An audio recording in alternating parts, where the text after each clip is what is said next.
Hello everyone, जय Shri Mahakal. My self खुशी और आप सभी का खुशी की दुनिया में स्वागत है। और ये है हमारा लेक्चर नंबर थर्ड, हिस्ट्री का लेक्चर नंबर थर्ड है ये हमारा, जो कि हमारा paper number first part A, जिसमें हम पढ़ रहे हैं यूनिट नंबर थर्ड। ओके, इससे पहले हमने क्या कवर कर लिया था?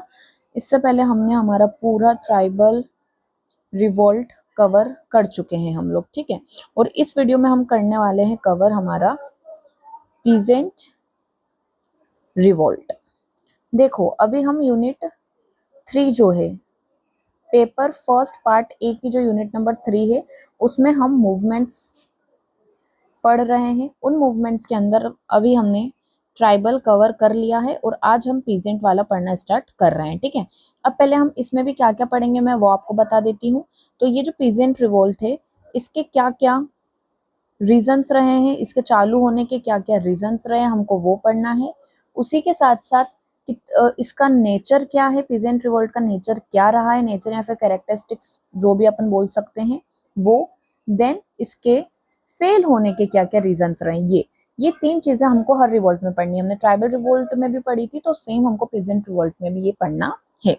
उसी के साथ में हमने ट्राइबल रिवोल्ट में समथिंग 20 के आसपास हमने ट्राइबल रिवोल्ट्स पढ़े थे। उसी तरह इसमें भी हमको 10-15 जो पीजेंट रिवोल्ट्स है वो पढ़ना है मेन।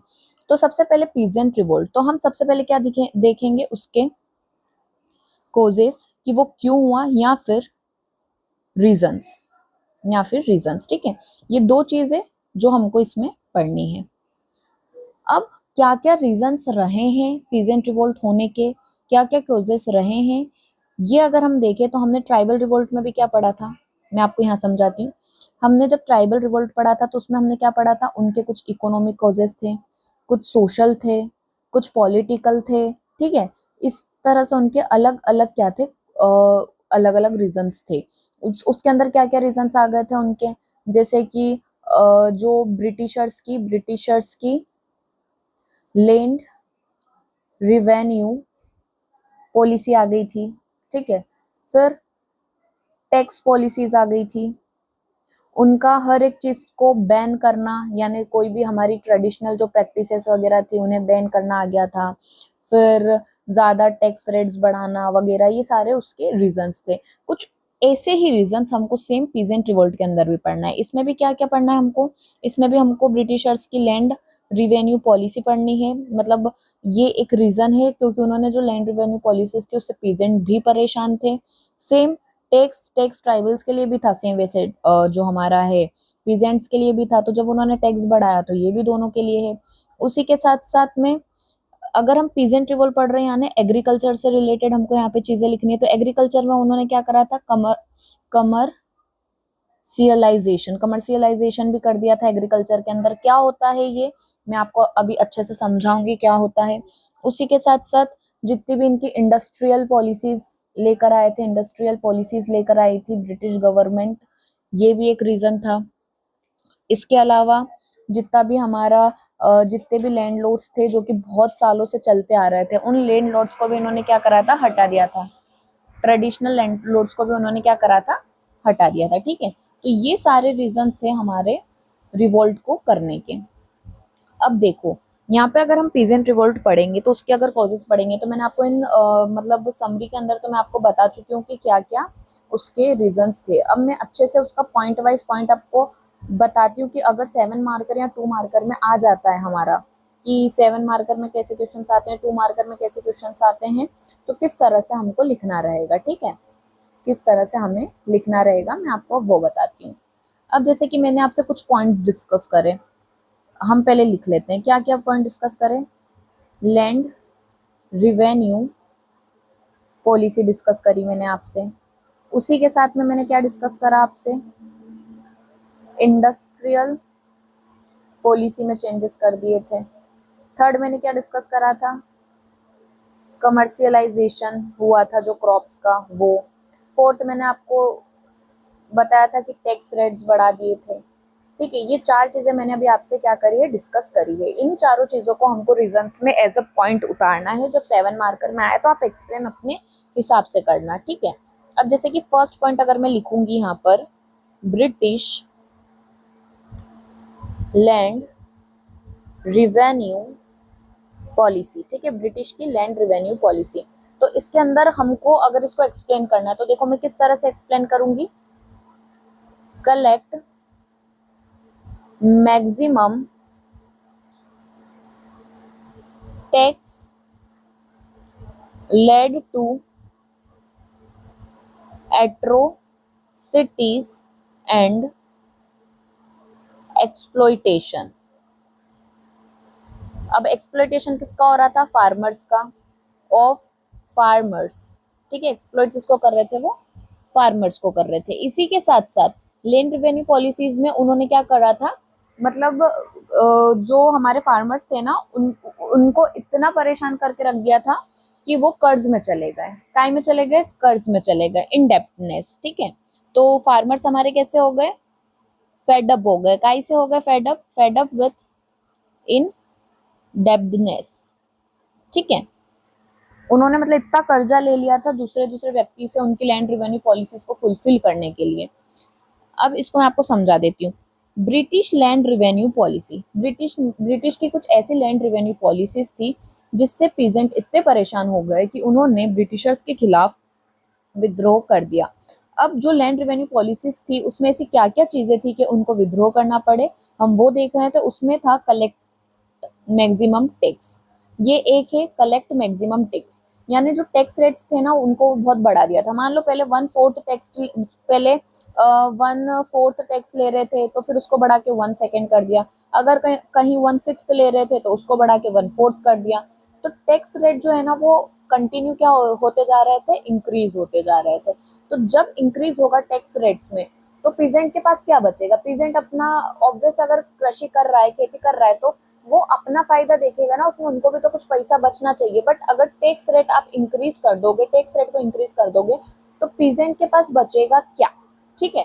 तो बस इसी चीज से उन्होंने जब कलेक्ट मैक्सिमम टैक्स हुआ तो इसी चीज से परेशान होकर पीजेंट्स ने विद्रोह कर दिया। और जब मैक्सिमम टैक्स कलेक्ट करने लग गई ब्रिटिश गवर्नमेंट तो उससे क्या हुआ? उससे फार्मर्स के ऊपर एक्सप्लॉइटेशन हुआ, फार्मर्स के ऊपर एट्रोसिटीज हुई, ठीक है। मतलब जो हमारा मैक्सिमम टैक्स था उसने लीड करा एट्रोसिटीज को और एक्सप्लॉइटेशंस ऑफ फार्मर को। अब क्या होता है ये एट्रोसिटी का मतलब होता है उनके ऊपर अत्याचार करना, यानी टैक्स लेने के लिए उनके ऊपर, फार्मर्स के ऊपर क्या करा गया? अत्याचार करा गया कि आपको इतना टैक्स पे करना ही है, उनको मारना पीटना, मतलब उन पे इतना अत्याचार करा गया इस टैक्स को फुलफिल करने के लिए। तो बस यही यहाँ पर लिखा गया, एक्सप्लॉइटेशन यानी उनका शोषण करा गया, ठीक है। तो आप ऐसे अपने मन से ये लाइंस लिख सकते हैं कि collect maximum tax which led to atrocities and exploitation of farmers. ये मैंने मन से लिखा है, हमको सिर्फ इतना ध्यान रखना था कि वो टैक्स लेते थे। उसके आगे का ये जो चीज है ना ये आप आपके मन से लिख सकते हैं। फेड अप विथ इंडेप्टनेस यानी इतना ज्यादा टैक्स लगा दिया। मान लो ये किसी की खेती है, वो पूरे साल इस पे 10 रुपए कमा रहा है, ठीक है। 10 रुपए में से अब वो 8 रुपए तो क्या कर रहा है? टैक्स के रूप में ही दे रहा है, ठीक है। टैक्स के रूप में 8 रुपए गवर्नमेंट को दे रहा है, तो अब उसके पास क्या बचेगा? 2 रुपए।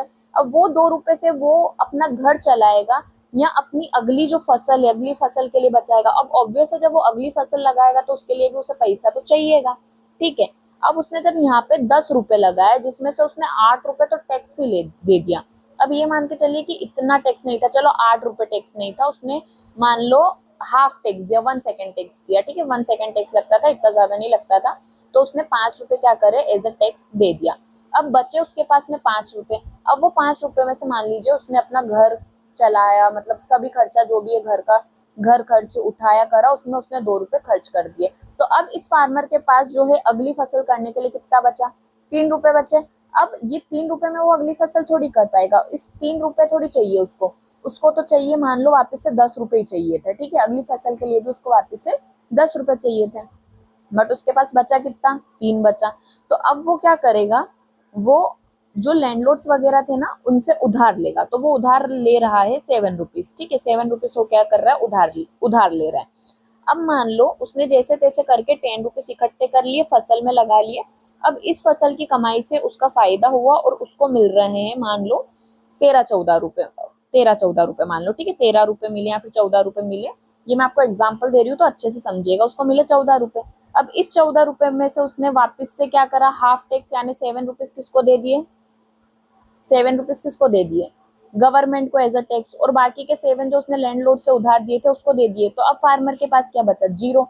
अब जब उसको अगली खेती फिर करनी है तो फिर उसे कर्जा लेना पड़ेगा, ठीक है, और घर खर्च के लिए भी। तो ये इस तरह से वो क्या करता था फार्मर, बार बार सिर्फ और सिर्फ क्या करता था, लैंड लॉर्ड वगैरह से पैसे उधार लेता था, इसलिए वो बहुत ज्यादा कर्जदार मतलब कर्ज में चला गया था, ठीक है। तो यही चीज यहाँ पर लिखी हुई है कि जो मैक्सिमम टैक्स कलेक्ट करते थे वो लेड करा उसको कर्जा लेने में भी, ये चीज आप यहाँ पर लिख सकते हैं।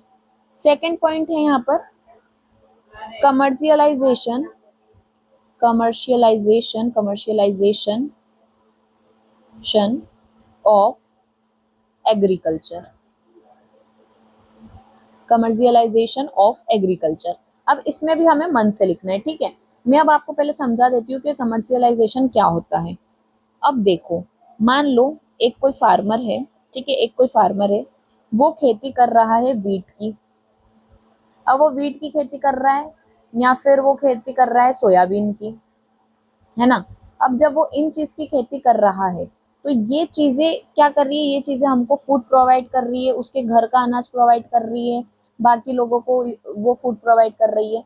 बट गवर्नमेंट ने क्या करा, इस फार्मर पर दबाव डाला कि आप ज्यादा से ज्यादा जो कमर्शियल क्रॉप्स होती है, कमर्शियल क्रॉप्स होती है उन्हें उगाइए, जैसे कि टोबैको हो गया हमारा, बनाना हो गया हमारा, ठीक है, शुगर कैन हो गया, जितनी ज्यादा आप कमर्शियल क्रॉप है आप वो उगाइए। तो अब जब ये बंदा इतने साल से उसके खेत में वीट सोयाबीन वगैरह उगा रहा था, अब वो शुगर कैन की तरफ जाएगा, बनाना की तरफ जाएगा, टोबैको की तरफ जाएगा, तो उसको प्रोडक्टिविटी ऑफ क्रॉप नहीं मिलेगी। और जब प्रोडक्टिविटी ऑफ क्रॉप उसको नहीं मिलेगी तो उसके पास क्या होगा, उसके पास में पैसे की क्या होगी, कमी होगी, वो वापस से इस चीज में चला जाएगा, ठीक है। तो इस तरह से आपको ना ओवरऑल कॉन्सेप्ट समझना है। अब जैसे यहाँ पे हमने सिर्फ ब्रिटिश लैंड रेवेन्यू पॉलिसी समझा, मैंने आपको समझा दिया, ये अंदर का अपने को मन से लिखना है। यहाँ पे मैंने कमर्शियलाइजेशन ऑफ एग्रीकल्चर समझा दिया, अब ये मन से अपने को लिखना है। मैं आपको यहाँ पे लिख के बताती हूँ किस तरह। अब कमर्शियलाइजेशन कर दिया, यानी बनाना होगा, शुगर केन, और ये इनका जो प्रोडक्शन था वो ज्यादा हो गया, वीट का और सोयाबीन का, राइस का, इनका प्रोडक्शन क्या हुआ, कम हो गया। तो हम यहाँ किस तरह से लिख सकते हैं इस चीज को, led to shortage of food grain, ठीक है, led to shortage of food grain, famine, obvious है अगर फूड ग्रेन का शॉर्टेज होगा तो फेमाइन भी आएगा, फेमाइन एंड स्टारवेशन अकर्ड, ठीक है। अब ये मैंने मन से लिखा अपने हिसाब से, इसे आप भी मन से लिख सकते हैं। थर्ड पॉइंट आता है हमारा ब्रिटिश इंडस्ट्रियल पॉलिसी, ठीक है, ब्रिटिश की इंडस्ट्रियल पॉलिसी। अब इंडस्ट्रियल पॉलिसी कैसी हो गई, पहले हमारे इंडिया में क्या होता था, पहले हमारे इंडिया में या फिर हमारे भारत में क्या होता था, हैंडीक्राफ्ट इंडस्ट्रीज बहुत सारी थी, ठीक है, हैंडीक्राफ्ट इंडस्ट्रीज बहुत सारी थी।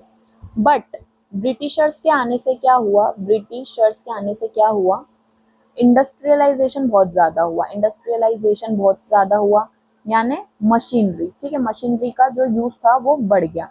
उससे क्या हुआ, जो हैंडीक्राफ्ट वाले थे ना उनका एम्प्लॉयमेंट स्तर क्या हो गया, कम हो गया। तो बस यही चीज, जब ब्रिटिश की ऐसी इंडस्ट्रियल पॉलिसीज आई जिससे जो हैंडी हैंडीक्राफ्ट आर्टिस्ट जो थे उनका एम्प्लॉयमेंट क्या होगा, उनका एम्प्लॉयमेंट क्या होगा, कम होगा। और हमारे यहाँ पर ज्यादा हैंडीक्राफ्ट थे, यानी बहुत सारे लोगों का एम्प्लॉयमेंट अनएम्प्लॉयमेंट में बदल गया। तो यहाँ पर हम यही लिखेंगे, रूरल हैंडीक्राफ्ट इंडस्ट्रीज कोलैप्स्ड, ठीक है। ये इस तरह से हमको पॉइंट में लिखना है। फोर्थ हमारा होता है displacement of traditional landlords and rulers. इसका मतलब ये हुआ कि जो हमारे ट्रेडिशनल लैंडलॉर्ड्स थे वो इतना अत्याचार नहीं करते था, इतना एट्रोसिटी वगैरह नहीं करते थे, इतना एक्सप्लॉइट नहीं करते थे फार्मर को। और जो हमारे रूरल्स थे ना, वो भी क्या, मैंने आपको जब ट्राइबल पढ़ाया था तब मैंने आपको पढ़ाया था कि जो रूरल्स थे ना, वो भी हमारा जो ट्राइब्स थी ना, उनसे टैक्स नहीं लेते थे, बट ब्रिटिशर्स के आने से ट्राइब से टैक्स लेना स्टार्ट कर दिया। तो यही हुआ कि जो पुराने रूरल्स और पुराने जितने भी लैंड लॉर्ड्स थे, ब्रिटिशर्स ने उन सबको उनकी पोजीशन से हटा दिया और उनके हिसाब से नए नए जो रूरल्स थे, नए नए जो लैंड लॉर्ड्स थे, उनको वहां पर बिठा दिया उनकी गद्दी से, ताकि वो अच्छे से ट्राइब्स का और फार्मर्स को क्या कर सके, एक्सप्लॉइट कर सके। ठीक है, तो ये पॉइंट हो गए, ये सारे रीजंस थे। इन सारे रीजंस की वजह से, इन सारे कॉजेस की वजह से क्या हुआ, पीजेंट्स ने, फार्मर्स ने क्या करा, रिवोल्ट करना स्टार्ट कर दिया। अब मैंने आपको कॉजेस तो पढ़ा दिए, अब one by one upon revolt पढ़ते हैं। सबसे पहले हम पढ़ेंगे इंडिगो रिवोल्ट। इंडिगो रिवोल्ट कब हुआ था? इंडिगो रिवोल्ट 1859-60, इसका ईयर इंपॉर्टेंट है, ये इंडिगो रिवोल्ट भी इंपॉर्टेंट ही है। इंडिगो रिवोल्ट कब हुआ था? 1859 और 60 में हुआ था। अब इसके अंदर हम क्या लिखेंगे, कहाँ हुआ था ये? सबसे पहले मैंने आपको बताया था कि सबसे पहले हमको लिखना है रीजन, कहाँ हुआ था, तो ये हुआ था हमारा बंगाल में। ठीक है, सेकंड आता है किसके द्वारा हुआ था, यानी लीडर कौन था, लीड कौन कर रहा था, तो लीडर थे यहाँ पर अपने दिगंबर बिस्वास एंड विष्णु बिस्वास। ठीक ठीक है, ये दोनों बहुत फेमस लीडर्स थे। थर्ड है रीजन। रीजन क्या था? रिवोल्ट का रीजन क्या था, रिवोल्ट का, वो लिखना है। तो यहाँ पर रीजन क्या था? Farmers forced indigo cultivation to meet demand of European market. इसका मतलब क्या हुआ, जो ब्रिटिशर्स थे ना, ब्रिटिशर्स ने फार्मर्स को फोर्स करा कि आप, आपका अगर इतना बड़ा खेत है तो इस खेत के आप 1/3 हिस्से पर, ठीक है, 1/3 हिस्सा यानी इतने हिस्से पर सिर्फ और सिर्फ इंडिगो उगाओगे। क्या उगाओगे? इंडिगो उगाओगे, क्योंकि इंडिगो यानी नील, नील की खेती जो है वो यूरोपियन मार्केट को बहुत ज्यादा जरूरी थी, यूरोपियन मार्केट में इंडिगो चाहिए था। दैट्स वाई क्या हुआ, फार्मर्स को ये बोला गया कि आप आपके 1/3 हिस्से पर सिर्फ और सिर्फ इंडिगो उगाओ। अब फार्मर्स को क्या दिक्कत थी कि जब वो इंडिगो प्लांटेशन, इतने हिस्से में इंडिगो प्लांटेशन कर रहे थे, तो फार्मर्स को उतना मनी नहीं मिल रहा था जितना उन्हें चाहिए था। ठीक है, और उसी के साथ साथ इंडिगो कल्टीवेशन से जो हमारा सॉइल की जो हमारे सॉइल की प्रोडक्टिविटी थी, वो भी क्या हो रही थी, कम हो रही थी। ठीक है, तो इस वजह से इंडिगो रिवोल्ट हुआ, क्योंकि इंडिगो हमारे फार्मर्स को कुछ भी बेनिफिट नहीं दे रहा था। तो ये हमने रीजन भी लिख दिया। तो आपको जो भी लिखना है ना, कोई भी रिवोल्ट, तो आपको ये 3 पॉइंट में लिखना है। बट इंडिगो रिवोल्ट इंपॉर्टेंट है, दैट्स व्हाई हमने रीजन, उसका रीजन, लीडर और उसका जो रीजन था, मतलब कोस था, वो हमने देख लिया। बट ये इंपॉर्टेंट है, दैट्स व्हाई हम इसके एक दो और पॉइंट्स देख लेते हैं, एक्स्ट्रा पॉइंट्स, स्पेशल पॉइंट्स। ठीक है, अब यहाँ पे क्या है, एक पर्सन थे जिनका नाम था हरीश चंद्र मुखर्जी। हरीश चंद्र मुखर्जी, ठीक है, ये एक पर्सन थे जो कि कौन थे, हिंदू पेट्रोइट थे। ठीक है, इन्होंने क्या करा था, इन्होंने भी इस मूवमेंट को ज्वाइन करा था, ज्वाइन दिस मूवमेंट। ये इसके बारे में एक स्पेशल थिंग हो गई। ठीक है, मतलब इस मूवमेंट में स्पेशल थिंग क्या है कि जो हरिश्चंद्र मुखर्जी थे, जो कि बहुत फेमस पेट्रोइट थे, उन्होंने इस मूवमेंट को ज्वाइन करा था। इसी के साथ साथ एक और पर्सन थे जिनका नाम था दिन बंधु मित्र। दिन बंधु मित्र का एक प्ले था जिसका नाम था नील दर्पण। ठीक है, नील दर्पण मतलब प्ले थे, यानी इन्होंने एक प्ले लिखा था जिसका नाम था नील दर्पण। उस प्ले में इन्होंने क्या करा था, शो करा था। उस प्ले में इन्होंने शो करा था, play showcase farmers exploitation. Exploitation, ठीक है, इसमें इन्होंने जो इंडिगो के लिए फार्मर्स पे एक्सप्लॉइटेशन हो रहा था वो इन्होंने शो करा था। तो इस तरह से हमारा इंडिगो रिवोल्ट खत्म होता है। सेकेंड रिवोल्ट हमारा आता है रंगपुर मूवमेंट बोल दो या रिवोल्ट बोल दो, कुछ भी हम बोल सकते हैं, रंगपुर मूवमेंट। इसके पॉइंट्स में सेम कहाँ हुआ था, तो ये हुआ था हमारा बंगाल में। लीडर कौन कौन थे, तो लीडर थे हमारे धीरज नारायण एंड नरुलुद्दीन, ठीक है, नरुल उद्दीन, ठीक है, ये कौन थे, लीडर थे। यहाँ पे ये आपको समझ नहीं आ रहा ना, अच्छे से लिख देती हूँ, नरुल उद्दीन, ठीक है, ये कौन थे, ये फेमस लीडर थे रंगपुर मूवमेंट के। यहाँ पे इनका जो रीजन था वो क्या था, रूलर्स गिवन घाट वाली leases to farmers but British change this system. ये क्या था, ये रीजन था। अब ये क्या रीजन है मैं आपको समझा देती हूँ। जैसे रंगपुर एक प्लेस है जो कि कहाँ पर है, बंगाल में। तो इस बंगाल में जो रंगपुर नाम की प्लेस है, वहां का जो रूलर था वो अपनी एक जमीन थी जिसका नाम था घाट वाली, ठीक है, जिसका नाम था घाट वाली। तो इस घाट वाली जमीन को लीज पर देता था। किसे लीज पर देता था, फार्मर्स को लीज पर देता था, ताकि फार्मर्स उस पर खेती कर सके, कमा सके, और कुछ पोर्शन, सिर्फ उसका थोड़ा सा पोर्शन रूलर को दे सके जिसमें उनका घाटा ना हो। बट ब्रिटिश आए और ब्रिटिश ने ये जो घाट वाली पॉलिसी थी इसको क्या कर दिया, चेंज कर दिया, इस सिस्टम को चेंज कर दिया। यानी ब्रिटिश अब इस घाट वाली जमीन को फार्मर्स को लीज पर नहीं देते हैं, ठीक है, ये इन्होंने चेंज कर दिया। तो सो ऑब्वियस है कि वो फार्मर्स जो इतने सालों से इस जमीन पर अपना खेती करके अपना घर चला रहे थे, अब जब उनसे उनका वे ऑफ एम्प्लॉयमेंट ही छीन लेंगे तो वो नाराज होएंगे, गुस्सा होएंगे और फिर मूवमेंट करेंगे। तो इसी मूवमेंट को बोला गया रंगपुर मूवमेंट। उसी प्रकार एक मूवमेंट है हमारा कूका रिवोल्ट, कूका विद्रोह या फिर कूका मूवमेंट। कहाँ हुआ ये कूका मूवमेंट, हमारा पंजाब में हुआ। हमने बंगाल के दो पढ़ लिए, अब ये हुआ हमारा पंजाब में। इसके जो लीडर थे वो थे हमारे भगत जवान मल, भगत जवान मल। उसी के साथ साथ बालक सिंह और Ram Singh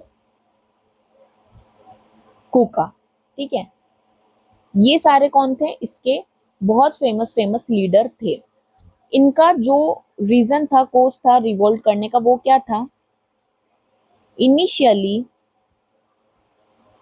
inspired by religious and social reform, but later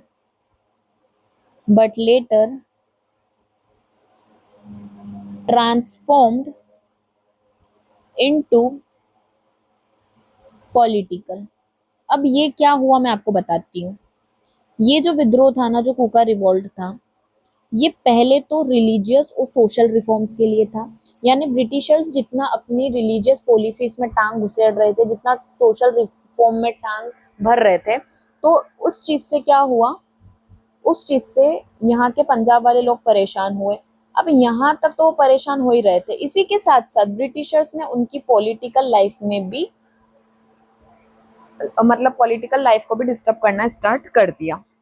तो इस वजह से क्या हुआ, इन्होंने जो ये भगत जवाहर मल, बालक सिंह, राम सिंह कुका थे, इनकी नेतृत्व में वहां के लोगों ने विद्रोह करना चालू कर दिया, ठीक है। इतना हमको अच्छे से इसमें जानना है। अब है हमारा फोर्थ नंबर का विद्रोह, जिसका नाम है रामोसी विद्रोह। क्या नाम है, रामोसी रिवोल्ट, रामोसी रिवोल्ट। अब इस रामोसी रिवोल्ट में भी, जो ये रामोसी रिवोल्ट है, ये कहाँ हुआ था, तो ये हुआ था हमारा वेस्टर्न घाट वाले एरिया में, वेस्टर्न घाट वाले एरिया में।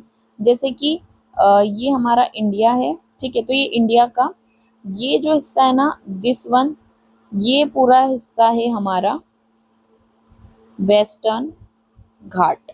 तो बस इस ये जो हिस्सा है ना, तो इस साइड हमारा रामोसी विद्रोह हुआ था, तो इसलिए हम ओवरऑल वेस्टर्न घाट ही इसमें लिखेंगे। इसके जो फेमस लीडर थे वो थे हमारे चित्तर सिंह, देन नरसिंह,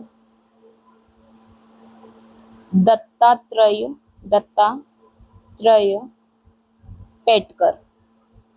ये दोनों नाम बहुत इंपॉर्टेंट है, आप अच्छे से ध्यान रखिएगा, चित्तर सिंह एंड नरसिंह दत्ता राय पेटकर। नरसिंह दत्ता राय पेटकर एंड चित्तर सिंह, ये थे इनके फेमस लीडर। अब क्यों हुआ था, रीजन क्या है, तो वो है company government imposed heavy land revenue on them and using cruel method to collect it. Okay,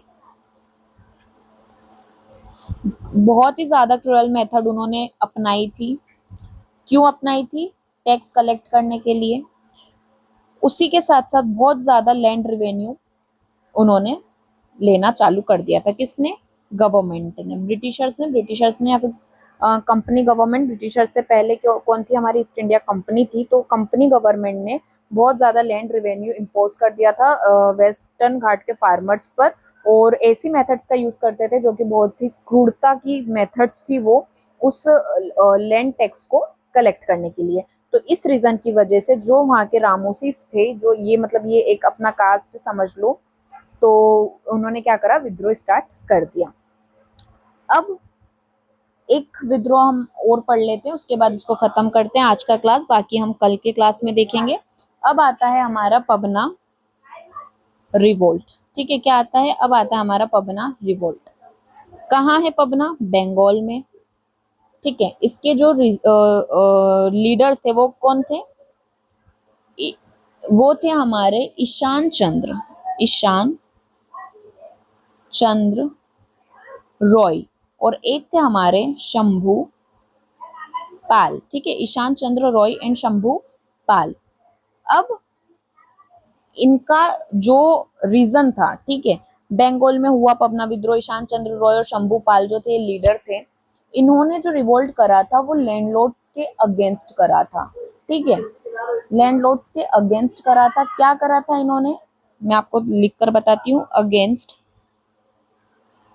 land Lord's. मैंने अभी आपको बताया था कि जो ट्रेडिशनल लैंडलॉर्ड्स और जो ट्रेडिशनल रूरल्स चले आ रहे थे वहां पे, उनको हटा दिया था ब्रिटिशर्स ने, अपने जो लैंडलॉर्ड्स थे उनको वहां पर बिठा दिया।